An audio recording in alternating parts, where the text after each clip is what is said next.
Assalamualaikum warahmatullahi wabarakatuh. Shalom, Om Swastiastu, Namo Buddhaya, salam kebajikan.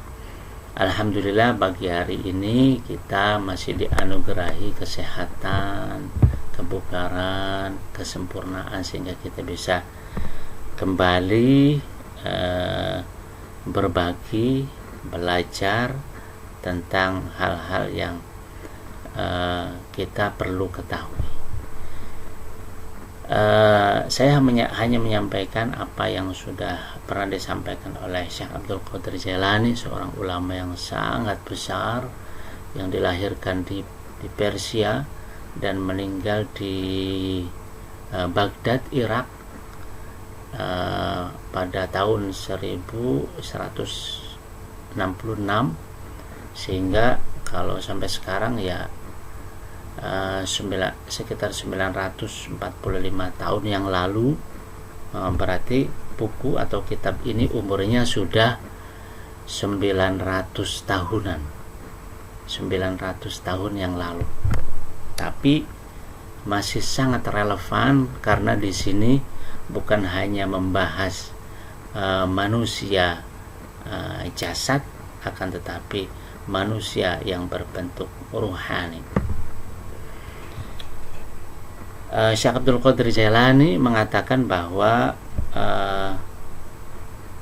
ruh manusia itu berasal dari Allah. Jadi pada diri kita ini ada ruh Allahnya, ruh yang dititipkan kepada kita sehingga kita bisa hidup, itu ruhnya Allah.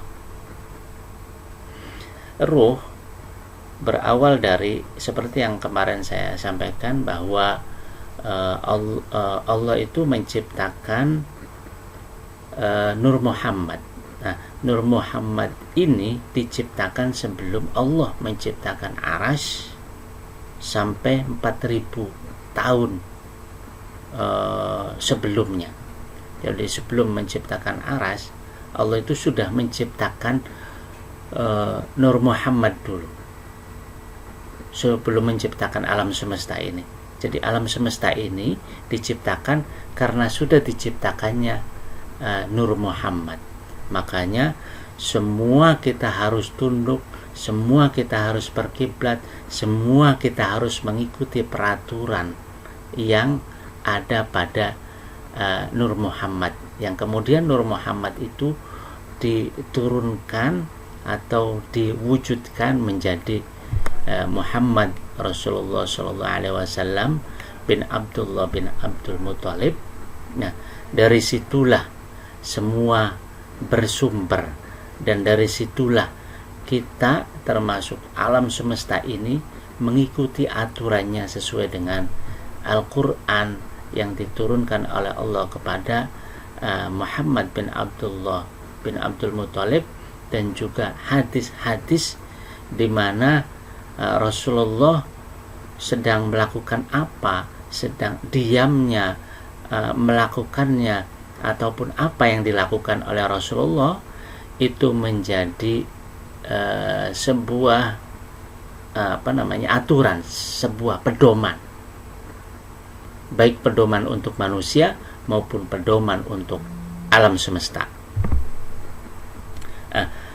Lantas proses Allah menurunkan ruh kepada manusia itu, yang pertama ruh qudsi ini ada di alam lahut namanya, di alam lahut. Nah, di alam lahut ini kalau kita tingkatan ilmunya itu namanya tingkatan ilmu hakikat. Nah, lantas setelah itu diturunkan ke yang keduanya, yaitu jadilah ruh qudsi tadi menjadi ruh sultani. Nama alamnya, alam ruhnya itu di alam Jabarut.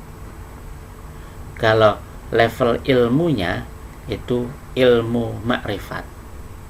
Nah, ketika diturunkan dari ruh qudsi, ruh Allah, diturunkan ke ruh sultani, ini Allah bungkus, diberi baju ruh itu diberi baju namanya unsuriyah agar tidak terbakar karena luar biasanya kekuatan dari ruhnya Allah ini.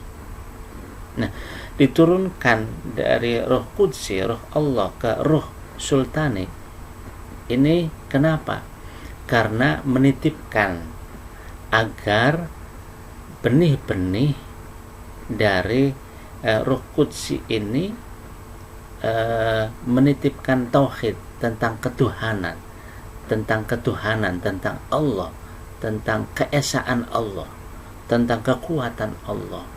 Itu dititipkan ke ruh sultani agar tumbuh subur benih tadi menjadi sebuah pohon yang akar-akarnya yang nanti memberikan kekuatan di hati manusia. Nah, lantas setelah itu roh itu diturunkan ke level tahap yang ketiganya, namanya ruh sirrani rawani. Nama alamnya alam malakut. Nah, kalau level ilmunya namanya level ilmu thariqat. Ilmu thariqat. Nah,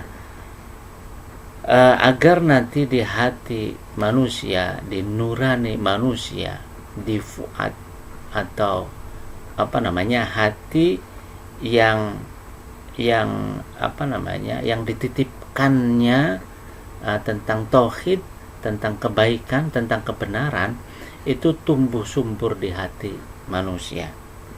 Itu yang ketiga, itu namanya ruh sirrani rawani di alam malakut. Kalau level ilmunya namanya ilmu thariqah. Lantas setelah itu diturunkan lagi, namanya berubah menjadi ruh jusmani di alam mulk, di alam mulk. Nah, di sini level ilmunya namanya ilmu syariat. Nah, kalau tadi dititipkan benih tauhid, benih ketuhanan, benih uluhiyah, itu agar menjadi pohon yang tumbuh subur di hati manusia, agar manusia mengerti betul siapa Allah, siapa makhluk, dan percaya betul adanya Allah, adanya kekuatan Allah, adanya kekuasaan Allah, itu ada di dalam hati manusia. Nah, ruh jusmani di alam mulk ini, itulah Allah menghembuskan atau meniupkan ruh di perut ibu kita, sehingga kita hidup pada saat di perut sudah mulai bisa nendang-nendang di perut. Nah, ibu sudah mulai senang karena ada kehidupan di perutnya. Nah, disitulah Allah menitipkan ruh kepada manusia. Jadi pada diri kita manusia ini ada titipan ruh ilahi. Ruhnya Allah ada pada dalam diri kita. Itulah kenapa kita bisa membuat sesuatu. Itulah kenapa kita bisa menciptakan sesuatu. Itulah kita kenapa bisa menghasilkan ide yang sangat cerdas. Itulah kenapa kita mengerti akan kebaikan. Itulah kenapa kita peka akan bagaimana keadilan dan lain sebagainya. Itu merupakan nur ilahi, ruh Allah yang dititipkan kepada manusia.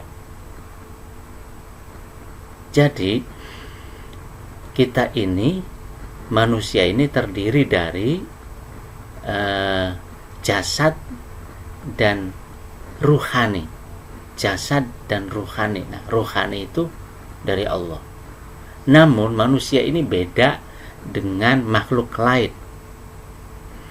Manusia ini di samping diciptakannya adanya ruh uluhiyah, ruh ilahi, ada akal. Nah, ruh ilahi atau kalau di runut yang kemarin itu Nur Muhammad. Nur Muhammad itu unsurnya ada akal, ada ruh, ada cahaya, dan ada pena. Nah, di situ ada semua pada diri manusia. Tapi Allah membuatnya bukan sekedar ruhani uluhiyah, akan tetapi juga Allah untuk mengimbanginya, Allah ciptakan nafsu yang di situ dipengaruhi oleh syaitan, yang dipengaruhi, yang didominasi oleh iblis, sehingga manusia itu berangkatnya akan kemana? Apakah akan mengikuti setan, maka dia akan celaka, ataukah akan mengikuti ruh uluhiyah tadi, ruh kebenaran tadi, ruh kebaikan tadi, maka dia akan mendapatkan kebahagiaan atau surga nanti di akhirat.